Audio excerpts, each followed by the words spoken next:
యేసుని ప్రేమ ఛానల్కి స్వాగతం. దయచేసి ఈ ఛానల్ని లైక్ చేయండి, షేర్ చేయండి, సబ్స్క్రైబ్ చేయండి. తెలుగు డైలీ ఆడియో బైబిల్ యెషయా గ్రంథము 43వ అధ్యాయము. అయితే యాకోబు, నిన్ను సృజించిన వాడగు యెహోవా, ఇశ్రాయేలు, నిన్ను నిర్మించినవాడు ఈలాగు సెలవిచ్చుచున్నాడు. నేను నిన్ను విమోచించియున్నాను, భయపడకుము, పేరు పెట్టి నిన్ను పిలిచియున్నాను. నీవు నా సొత్తు. నీవు జలములలో బడి దాటునప్పుడు నేను నీకు తోడయుందును, నదులలో బడి వెళ్ళునప్పుడు అవి నీ మీద పొర్లిపారవు. నీవు అగ్ని మధ్యను నడుచునప్పుడు కాలిపోవు, జ్వాలలు నిన్ను కాల్చవు.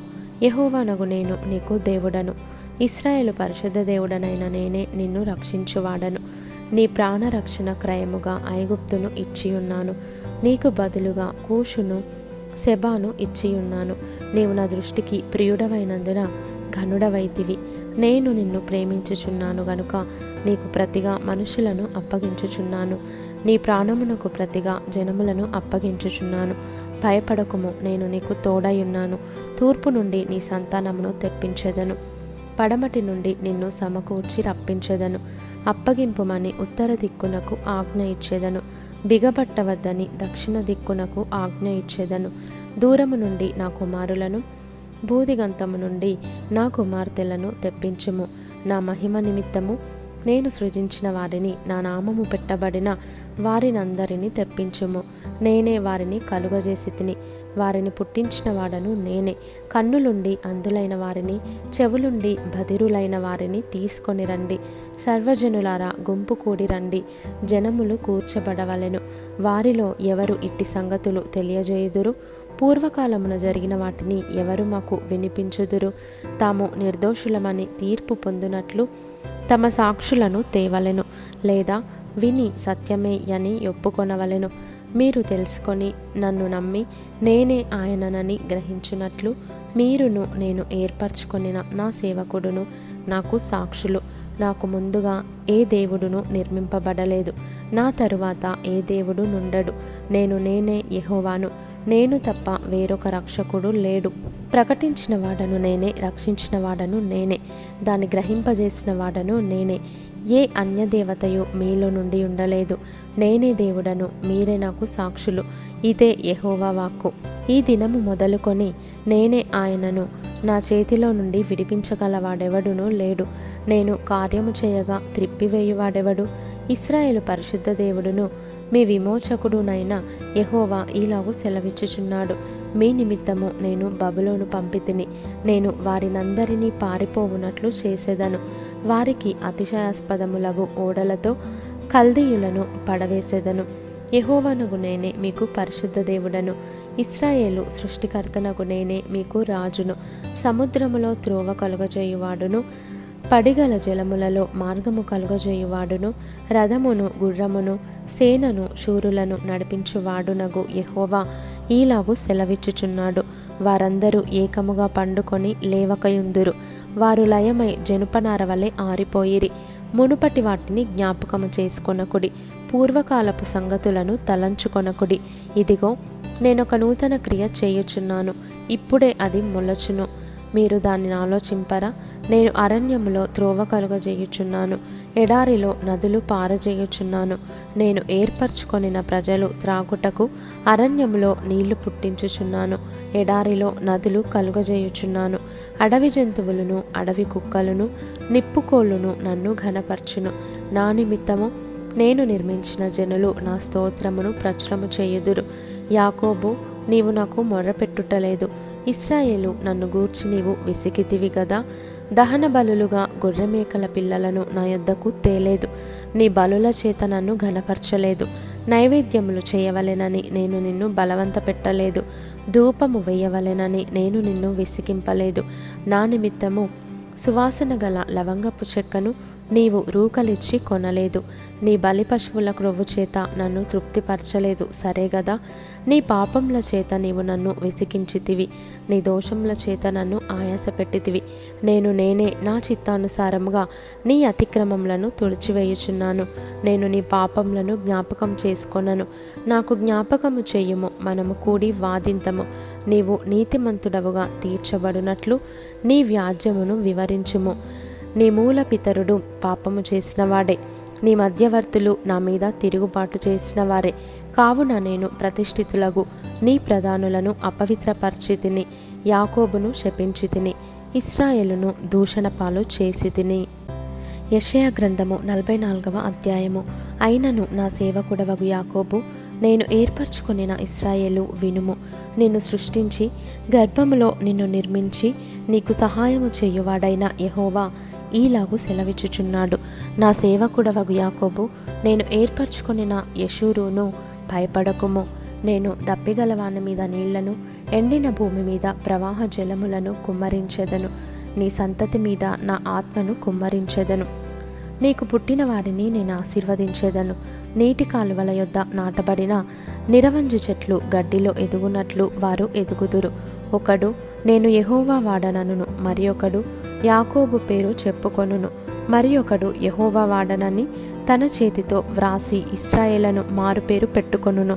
ఇశ్రాయేలీయుల రాజైన యెహోవా, వారి విమోచకుడైన సైన్యములకు అధిపతియగు యెహోవా ఈలాగు సెలవిచ్చుచున్నాడు. నేను మొదటివాడను, కడపటివాడను, నేను తప్ప ఏ దేవుడును లేడు. ఆదిలోనున్న జనమును నియమించినది మొదలుకొని నేను తెలియజేయచ్చు వచ్చినట్లు తెలియజేయగలవాడెవడు? అట్టివాడెక్కడైనా నుండిన ఎడల నాకు తెలియజెప్పవలెను, ఆ సంగతి నాకు ప్రచురింపవలెను. అట్టివారు భవిష్యత్ విషయమును రాబోవు సంగతులను తెలియజెప్పువారై ఉండవలెను. మీరు వెరవకుడి, భయపడకుడి. పూర్వకాలము నుండి నేను నీకు ఆ సంగతి వినిపించి తెలియజేయలేదా? మీరే నాకు సాక్షులు. నేను తప్ప వేరొక దేవుడున్నాడా? నేను తప్ప ఆశ్రయదుర్గమేదియు లేదు. ఉన్నట్టు నేనెరుగను. విగ్రహమును నిర్మించు వారందరూ మాయ వంటి వారు. వారికిష్టమైన విగ్రహములు నిష్ప్రయోజనములు. తామే అందుకు సాక్షులు. వారు గ్రహించువారు కారు, ఎరుగువారు కారు గనుక వారు సిగ్గుపడరు. ఎందుకును పనికిరాని విగ్రహమును పోతపోసి దానినొక దేవునిగా నిరూపించువాడెవడు? ఇదిగో, దాని పూజించు వారందరూ సిగ్గుపడుదురు. ఆ శిల్పకారులు నరమాత్రులే గదా. వారందరూ పోగు చేయబడి నిలువబడవలెను. నిశ్చయముగా వారు భయపడి సిగ్గుపడుదురు. కమ్మరి గొడ్డలి పదును చేయుచు నిప్పులతో పనిచేయును. సుత్తెతో దానిని రూపించి తన బాహుబలము చేత దాన్ని చేయును. అతడు ఆకలిగొనగా అతని బలము క్షీణించిపోవును. నీళ్లు త్రాగక సొమ్మసిల్లును. వడ్లవాడు నూలు వేసి చీరనముతో గీత గీచి చిత్రికలతో దాన్ని చక్కచేయును. కర్కాటకములతో గుర్తుపెట్టి దాన్ని రూపించును. మందిరములో దాన్ని స్థాపింపవలెనని నరరూపము గల దానిగాను నర సౌందర్యము గల దానిగాను చేయును. ఒకడు దేవదారు చెట్లను నరుకవలెనని పూనుకొనును. శ్మశాన వృక్షమును గాని సరళ వృక్షమును గాని సింధూర వృక్షములను గాని అడవి వృక్షములలో ఏదో ఒక దానిని తీసుకొనును. ఒకడు చెట్టు నాటగా వర్షము దాన్ని పెంచును. ఒకడు పొయ్యి కట్టెలకు వాటిని ఉపయోగించును. వాటిలో కొంత తీసుకొని చలి కాచుకొనును. నిప్పు రాజబెట్టి రొట్టె కాల్చుకొనును. ఒక తుండు తీసుకొని దానిలో ఒక దేవతను చేసుకొనును. దానికి నమస్కారము చేయును.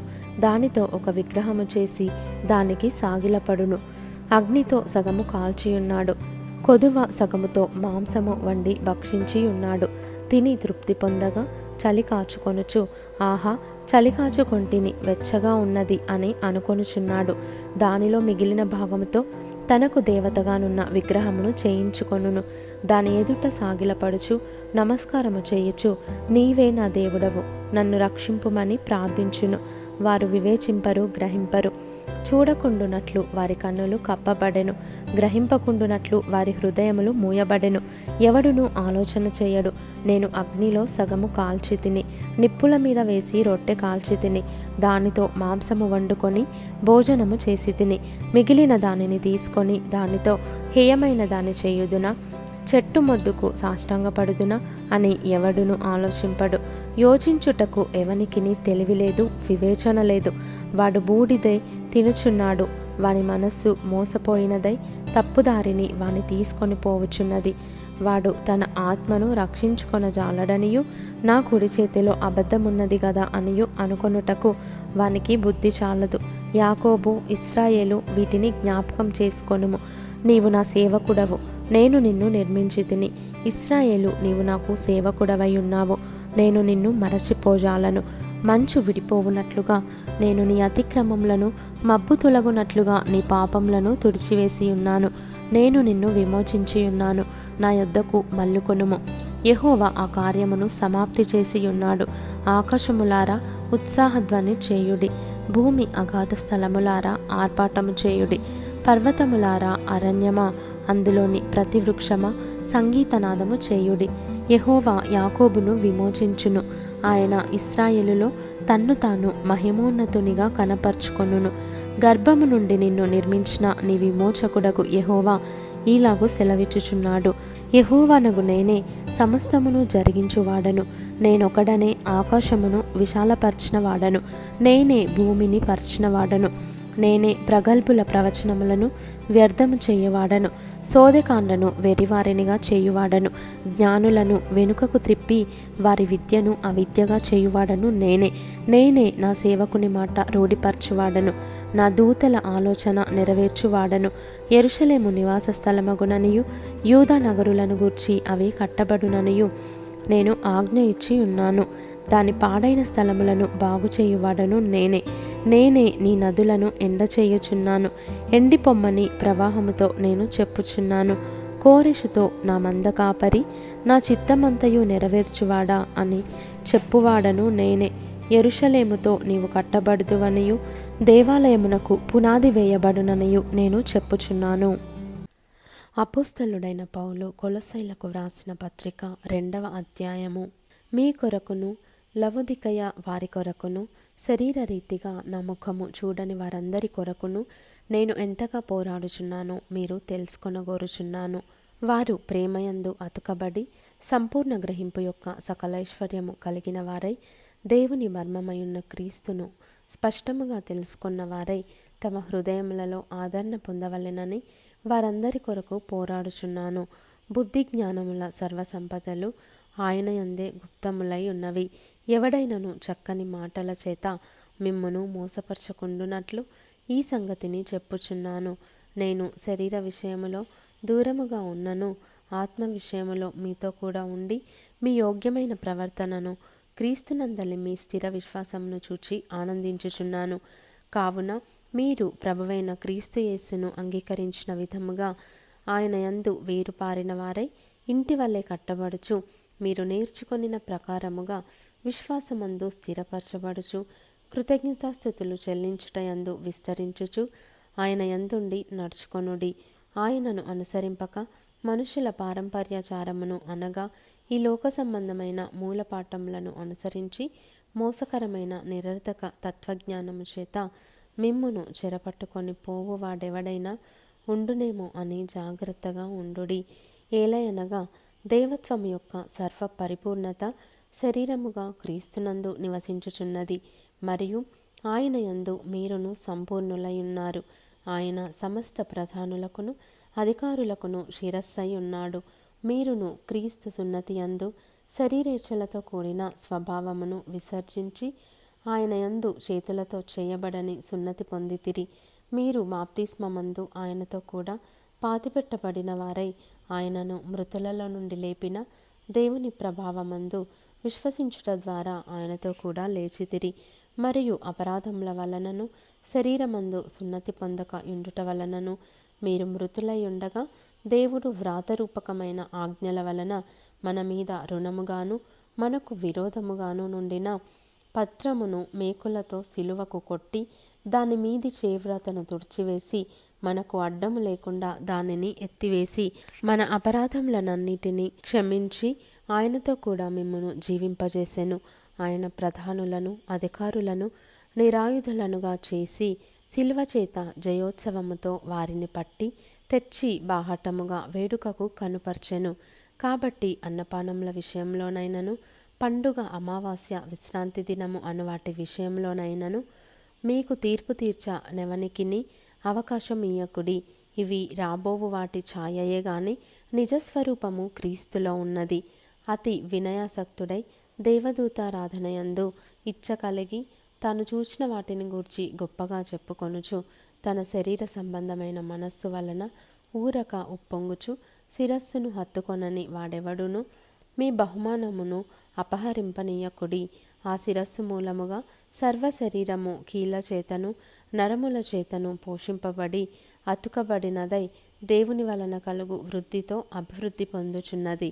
మీరు క్రీస్తుతో కూడా లోకము యొక్క మూలపాఠముల విషయమై మృతి పొందిన వారైతే లోకంలో బ్రతుకుచున్నట్టుగా మనుషుల ఆజ్ఞలను పద్ధతులను అనుసరించి చేతపట్టుకొనవద్దు, రుచి చూడవద్దు, ముట్టవద్దు అను విధులకు మీరు లోబడనేలా అవన్నీ వాడుకొనుట చేత నశించిపోవును. అట్టివి స్వేచ్ఛారాధన విషయములోను వినయ విషయములోను దేహశిక్ష విషయములోను జ్ఞానరూపకమైనవని ఎంచబడుచున్నవే గాని శరీరేచ్ఛ నిగ్రహ విషయములో ఏమాత్రమును ఎన్నిక చేయదగినవి కావు. దయచేసి ఈ ఛానల్ని లైక్ చేయండి, షేర్ చేయండి, సబ్స్క్రైబ్ చేయండి.